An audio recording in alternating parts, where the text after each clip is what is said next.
Yo guys, I'm reacting to Deco Voices video about Emiru exposing everything.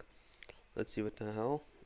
I guess about the Twitch situation that she experienced in Twitch. So let's see what the hell is going on. Twitch streamer Emiru just dropped a bombshell video exposing Twitch, but more importantly, everything about her ex-boyfriend. Today, I'm finally going to be opening up about the psychological and domestic stalking and harassment, sexual assault, and threats of blackmail that Ms. Kip has done towards me. To which he did quickly respond to. I have hundreds of messages and DMs from people, things that people probably would never want to get released that are very interesting for everyone, and I will be releasing it as time goes on, because why not? But before that, I would like to address everything that was said today. As right now, if you Google his name, all the top results are the allegations from her. Now there's a lot to unpack here, from her claims, the mountains of evidence, and his responses. But drama aside, I think the real headline is how Twitch in a way assisted in the escape of Emiru's assaulter, as she opened up on the aftermath of the attack. Someone came into their work who matched the description of the guy, and this person was saying like, oh, I'm traveling to Texas, and I caused quite a stir at a TwitchCon, and this person reached out to my manager, reached out to police, San Diego police, interviewed them. But basically what I'm trying to say is because all this stuff was delayed, this guy was able to get really far away from San Diego, allegedly. For all we know, he lives around where Emmy and her roommates live. I can't help her if I don't know who this person is, and they were refusing to do it. The investigation's still going on, but it's been a huge mess because of all of the delays and refusal to work with the police. Yeah, that is Twitch's fault. Remember, this is after the CEO essentially blamed Emiru for the attack, even though the CEO finally released this long block of text, admitting that they failed the creators, finally apologizing to Emiru, but apparently it was never directly to her. I was literally in a Discord call with my friends, and they were like, did you see that Twitch apologized to you? And I was like, wait, what? Basically what I'm trying to say is they put out that tweet. I was never apologized to privately. They put that out without consulting me or anything. I didn't know that they were gonna do that, so that was yeah. As honestly, it seems like they're just tiptoeing around their statements, assuming there's going to be a lawsuit from Emiru, where an apology just makes it easier for her attorneys to establish fault, especially when the CEO says, "We failed by allowing it to happen," or response after, and our CEO apologizes online in a very public forum. That sounds like an open and shut case, but the worst part about it is it took this much to even get an acknowledgement of the attack, as it really seems Twitch simply doesn't care about sexual assault, as after Emiru's assault, these two girls teamed up on this dude, with one holding him down while the other one twerked on him. Now after massive backlash, the girls were banned on Twitch, only for one of the bans to last one day. But now, more people have found other instances of the same girls doing the same thing to the same dude. Now, a lot of idiots out there think this is just funny, but as I that's not funny, that's quite uncomfortable. I think Asmongold said it, if this was two prominent male streamers holding down a female streamer's assistant so the other one could grind their private parts on their body for live stream content, they wouldn't just be banned on Twitch forever, they would be in jail. But the Twitch CEO doesn't seem too focused on policing this on his platform, while his priorities lie elsewhere. The thing we do need to make sure we do, we got to keep attracting younger viewers that, grow up on TikTok, when they're 8, 9, 10, 11, 12, even though they shouldn't be. This incident should probably end Dan's career, as even if Twitch shuffles him around to another position within Amazon, I think he's just another lawsuit waiting to happen. But Emiru didn't just end Dan Clancy's career, as she's exposing everybody, especially her ex. He would throw bottles, plastic bottles with liquid in it, not glass bottles, at me, despite me telling him I didn't like it and it scared me, and Yeah, that's pretty Bruise very abusive easily. behavior. He would throw his phone at me. I would tell him, you know, it scared me, I don't like it. And one time it even assault with an item. hit me in the eye, which caused me to get a black eye. Yeah, but that is. he always That is considered to be intentional harm to other person. In here, you know, was like, oh, it's an accident. And As internet sleuths are already digging up footage from 2022, where Emiru quickly alt-tabbed through windows, briefly showing a close-up shot she took of her eye. And in his response, it sounds like he just admits it. She brushed over that I threw water bottles or my phone near her, but that wasn't during fights. I want to make that very clear. It would be me throwing my phone on my bed when I brushed my teeth. She did tell me she got a bruise from it, and I stopped. That's all that happened. I will throw you and show you an example, chat.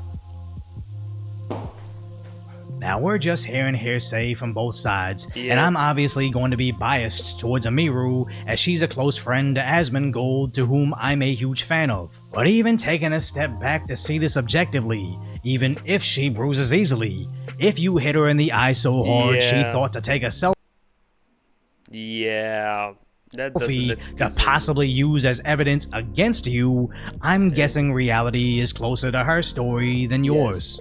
As evidence is something Emiru brought plenty of, as she showed several instances of him getting angry at her video gameplay, but then showing chat logs of after they had broken up to illustrate how desperate he was to reconnect with her, only to find some of these were likely written by AI.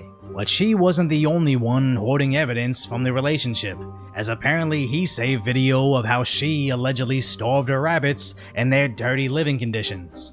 Now, being a bad pet owner is a hot button issue, especially after a certain Yeah. streamer's possible shock collar, but coming back Yes. to yes, complain yes. about a rabbit cage after she went into how he allegedly assaulted her in her home, to which his Yeah. response was acknowledging the incident and sharing his side of the story, saying he misread the situation. Now, I don't want to play those particular clips, as it's sick.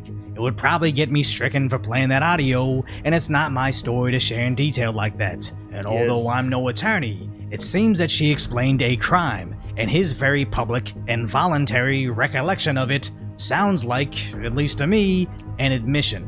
But this Yeah, goes far beyond not online gossip. This is for the courts to interpret, and with Emiru seeking a restraining order, that's exactly where this is likely heading, as Emiru's also expecting to be sued. I would not be surprised if he tries to sue me for the stream that I did today and for coming out about him. Not because he thinks that he would win, but for PR reasons, like a slap lawsuit. And I'll be honest, Yeah. I know next to nothing about this guy. I even just recently found out about XQC due to his Hassan Dogtober 7th K911 coverage, and apparently he's a top 10 Twitch streamer. So pretty Yeah. much the only thing I know about Mizkif is these allegations, but even if he successfully sues Emiru, he's never going to fix his public image, as Twitter is flooded with old clips of him smacking a streamer, crashing out at Emiru's moderators to ban anybody criticizing him, with Reddit saying he's made her cry on stream, and even found a clip of him allegedly yelling at his ex. And I can't confirm the Yeah. context or validity of any of these titles, but what I can say confidently is Mizkif is indeed a piece of shit, as apparently his previous controversy was over his comments on Charlie Kirk's assassination. He's a right-wing political guy. They find that stuff funny all the time. Oh my god, that's horrible. Was definitely a death for sure. Are desperately trying to be Yeah. edgy. Yeah, Charlie Cook's well, how it ended up being is not a good ways to say. Just to generate some controversy in a several-hour-long live stream to be clipped and spread on the internet. But all jokes are derived from some level of truth, and you don't see that assassination video and say, "What a shot," or "You're glad he's dead," unless Yeah. that's somewhat how you really feel. So this idiot ended his stream didn't saying really he's think not it going was anywhere, a good- as he's taken others happened. down with him. I am not going away. I have no plans to go away. And I believe a lot of the situations today were absolutely exaggerated. I have things I will be leaking over the next few days of other people, of other things.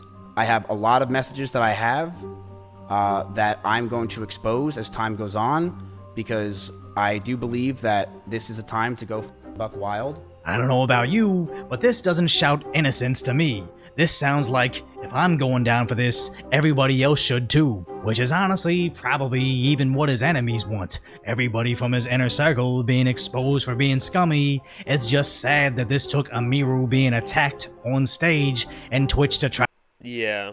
to cover it up for her to finally not give a fuck and just go after absolutely everybody that's ever done her wrong. So now that she's finally going off, we're all very proud of her, as she's essentially pulling a pin on the grenade and walking away.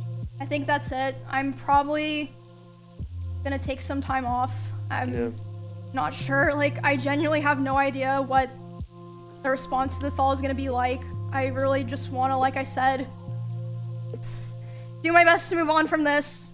And honestly, after all of this, she deserves it. Yeah, she does. A nice long break from the internet, constantly living your life in a way to please your livestream viewers, and finally just do whatever entertains you with no pressure to make sure it entertains anybody else. As we used to go on the internet to take a break from real life, but now we don't even have time to go outside to take a break from the internet.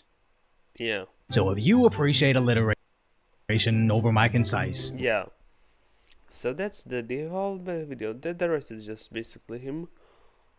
sometimes lighthearted commentary on the tragic status that is today's reality, subscribe to Decoy Voice. Then Yes, go ahead and go subscribe to Deco Voice if you want to, or subscribe to me as well, because I think that this is a pretty good video. And yeah, it is cringe that it happened. Very cringe and very bad what happened to Emiru and her situation with her ex-boyfriend. Well, what is my reaction? It's not good, and basically mental and physical, pretty much. It's basically was mental, considered some form of, I would say that it looks like a mental abuse, and even physical. And it looks like, I'm saying. Who knows? But it's not mine. Then it's for the courts, as he said to make. But yeah, it doesn't really look good for that guy. Who's the Emiru's ex-boyfriend. And and Twitch's response is obvious. Mainly from CEO from that Lancy is obviously not good. And it's obvious that Twitch is trying to tape over it and just hoping that it will go away. And good for Emiru. Good thing that she will unplug from the internet and just goes off and just do, and just isn't pressured by anything. I hope in the future like this, because nobody just like that deserves to basically be treated the way that she was by Twitch and by her boyfriend and her ex-boyfriend and basically that guy on Twitch who did that thing to her. That's why I believe that it's bad. Alright, you can support yourself as well by commenting, liking, subscribing, and ringing the bell, or donating. The list is in the description, or support me on TikTok. Ciao, pips.